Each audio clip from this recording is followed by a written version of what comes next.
Hi friends, సేర్మనీ curry ఏ విధంగా prepare చేసుకోవాలో ఈ వీడియోలో చూద్దాం. ముందుగా సేర్మనీని శుభ్రం చేసుకొని పక్కన పెట్టుకోండి. అలాగే ఉల్లిపాయలు, 5 పచ్చిమిర్చి, 2 స్పూన్ల జీలకర్ర, 10 వెల్లుల్లి రబ్బలు. జీలకర్ర వెల్లుల్లి మెత్తగా గ్రైండ్ చేసుకుందాము. అందులోనే తరిగిన ఉల్లిపాయలు కూడా వేసి మరీ మెత్తగా కాకుండా ఈ విధంగా గ్రైండ్ చేసి పెట్టుకోవాలి. వెడల్పంటి కళాయి తీసుకోండి. అందులో శుభ్రం చేసుకున్న సేర్మనీని వేసుకోండి.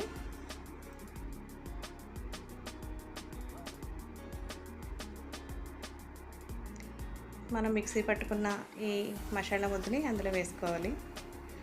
అందులోనే ఒక 4 స్పూన్ల కారం,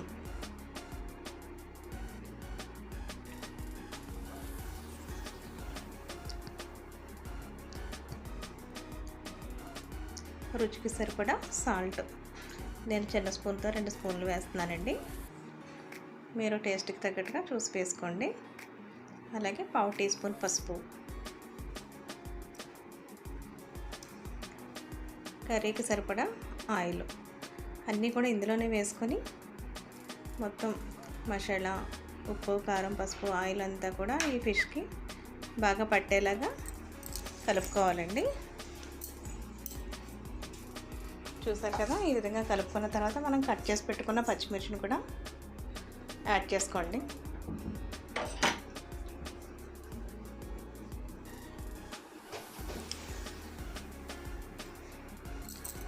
చిన్న గ్లాస్ వాటర్ వేసుకోండి.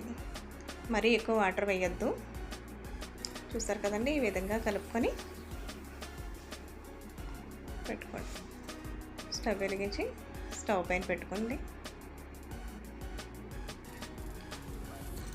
మూత పెట్టుకొని మధ్య మధ్యలో కర్రీ చూస్తూ ఉండండి.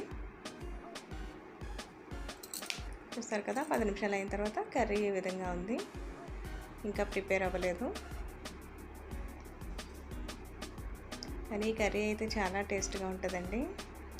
నేను వేరే ప్రాసెస్లో చేసేదాన్ని, కానీ ఇలా చేస్తే బాగుంటుందని చెప్పడం వల్ల ఈ విధంగా ప్రిపేర్ చేసి మీకు చూపిస్తున్నాను. టేస్ట్ అయితే చాలా బాగుందండి. అందుకే వీడియో చేయాలనిపించి మీకు చేసి చూపిస్తున్నాను. ఒకవేళ వీడియో నచ్చితే కనుక లైక్ చేయండి, షేర్ చేయండి, సబ్స్క్రైబ్ చేయండి. కామెంట్ రూపంలో మీకు ఎలా వచ్చిందో తెలియచేయండి. Thank you.